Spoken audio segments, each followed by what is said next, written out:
আল্লাহ রাব্বুল আলামিন মুসলমানদের নিয়ামত হিসেবে ঈদ প্রদান করেছেন। রাসূলুল্লাহ সাল্লাল্লাহু আলাইহি সাল্লাম মদিনায় হিজরতের পর প্রথম হিজরতে শুরু হয় ঈদ। যতদূর জানা যায়, পূর্বেকার নবীদের সময় ঈদের প্রচলন ছিল না।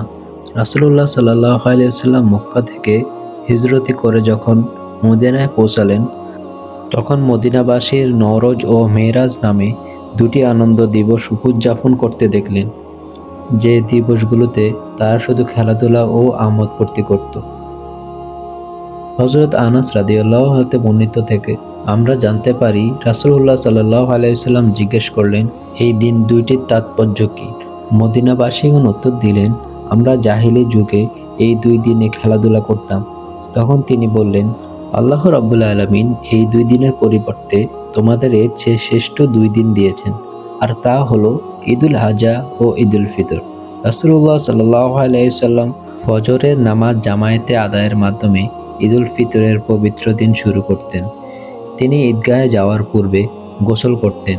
ঈদে উত্তম জামা কাপড় পরিধান করে ঈদ উদযাপন করা সুন্নত। ইবনুল কাইয়ুম আল জাওজি রাহমাতুল্লাহ আলাইহি তার কিতাব জাদুল মাদে বলছেন, নবী করিম সাল্লাল্লাহু আলাইহি সাল্লাম দুই ঈদেই ঈদগাহে যাওয়ার পূর্বে উত্তম পোশাক পরতেন। এরপর প্রিয় নবী কিছু খেতেন। বুরাইদা রাদিয়াল্লাহু আনহু থেকে বর্ণিত, নবী করিম সাল্লাল্লাহু আলাইহি সাল্লাম ঈদুল ফিতরের দিনে কোনো কিছু না খেয়ে বের হতেন না। অন্য একটি হাদিসে এসেছে, রাসূলুল্লাহ সাল্লাল্লাহু আলাইহি সাল্লাম ঈদুল ফিতরের দিন বেজোড় সংখ্যার খেজুর খেতেন। এরপর তিনি পায়ে হেঁটে ঈদগাহে যেতেন। আব্দুল্লাহ ইবনে ওমর রাদিয়াল্লাহু আনহু থেকে বর্ণিত, রাসূলুল্লাহ সাল্লাল্লাহু আলাইহি সাল্লাম ঈদুল ফিতরের দিন ঘর থেকে বের হয়ে ঈদগাহে পৌঁছানো পর্যন্ত তাকবীর পাঠ করতেন। আল্লাহু আকবার, আল্লাহু আকবার, আল্লাহু আকবার, লা ইলাহা ইল্লাল্লাহ, আল্লাহু আকবার, আল্লাহু আকবার, ওয়ালিল্লাহিল হামদ। ঈদগাহে পৌঁছানোর পর নবী করিম সাল্লাল্লাহু আলাইহি সাল্লাম ঈদুল ফিতরের 2 রাকাত নামাজ আদায় করতেন। এর পূর্বে ও পরে অন্য কোনো নামাজ আদায় করেননি। নামাজ শেষে তিনি খুতবা দিতেন, যা বিশেষ গুরুত্বের দাবি রাখে। এতে ইসলামের বিভিন্ন বিষয়ে ভবিষ্যৎ কর্ম পরিকল্পনার নির্দেশনা দিতেন। সহিহ বুখারীতে এসেছে, নবী করিম সাল্লাল্লাহু আলাইহি সাল্লাম ঈদগাহ থেকে বিপরীত পথে বাড়ি ফিরতেন, অর্থাৎ যে পথে ঈদগাহে যেতেন সে পথে বাড়ি না ফিরে অন্য পথে বাড়ি ফিরতেন। তার উদ্দেশ্য ছিল যাওয়া এবং আসার পথে, যাতে করে লোকজনের খোঁজ খবর নিতে পারেন। হাফেজ ইবনে হাজার আসকালানি রাহমাতুল্লাহ আলাইহি বলেছেন, সাহাবায়ে কেরামগণ ঈদের দিন সাক্ষাতের সময় একে অপরকে বলতেন, তাকাব্বালাহু মিন্না ওয়া মিনকুম, অর্থাৎ আল্লাহ তাআলা আমাদের ও আপনার ভালো কাজগুলো কবুল করুন। তবে ঈদ মোবারক বললেও অসুবিধা নেই। এই দিনের সবচেয়ে মধুর বিষয়টা হচ্ছে মুসাফা ও কোলাকুলি করা, যার মাধ্যমে পারস্পরিক সম্পর্ক বৃদ্ধি হয়। অনিন্দ্য সুন্দর একটি সময়ের অবতারণা হয়। ঈদের নামাজ পরবর্তী এই সময়টিতে মানুষ ভুলে যায় কে ছোট কে বড়, কে ধনী কে গরিব, কে সাদা কে কালো। অপরূপ এই স্বর্গীয় ভালোবাসায় সবাই আপ্লুব্ধ হয়ে যায়। সবাই অনুভব করে একই রবের, এক দেহ এক মনের, একই মুসলিম আমরা সবাই। এটাই ঈদের সবচেয়ে বড় শিক্ষা।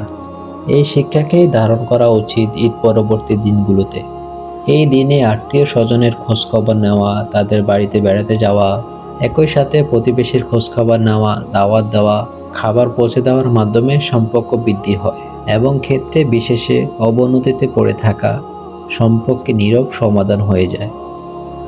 এই খুশির দিনে রাসূলুল্লাহ সাল্লাল্লাহু আলাইহি সাল্লাম অভ্যস্ত এতিম অনাথ অসহায়দের ভুলে যেতেন না। তাদের খোঁজখবর নেওয়া, তাদেরকে খাবার খাওয়ানো এবং সম্ভব হলে তাদের নতুন কাপড়ের ব্যবস্থা করে দেওয়াকে তিনি ঈমানদারদের অন্যতম বৈশিষ্ট্য বলছেন, যেই কারণে ফিতরাকে তাদের অধিকার বলা হয়েছে এবং সামর্থ্যবানদের তা আদায় করা বাধ্যতামূলক করা হয়েছে। ঈদ উৎসবের মধ্য দিয়ে মুসলমানরা তার ধর্মীয় জীবন এবং সমাজ জীবনের বহিঃপ্রকাশ, সাম্য ও মৈত্রীর সন্ধান লাভ করে। বিশ্ব মুসলমানের জীবন রমাদান যেমন আত্মশুদ্ধি ও সাম্যের বার্তা নিয়ে হাজির হয়, ঠিক তেমনি ঈদ বয়ে আনে সাম্য, মৈত্রী, সম্প্রীতির সুহবন বার্তা। মুসলমান হিসাবে আমাদের নিজস্ব একটি সংস্কৃতি রয়েছে। সে সংস্কৃতি কোরআন, সুন্নাহ, ইজমা ও কিয়াস সম্মিলিত।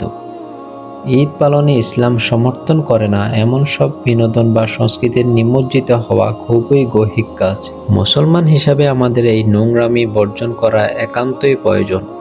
আব্দুল্লাহ বিন ওমর রাদিয়াল্লাহু আনহু থেকে বর্ণিত হাদিসে রাসূল সাল্লাল্লাহু আলাইহি ওয়াসাল্লাম বলছেন, যে ব্যক্তি অন্য জাতির সাথে সাদৃশ্যতা রাখবে সে তাদের দলভুক্ত বলে গণ্য হবে।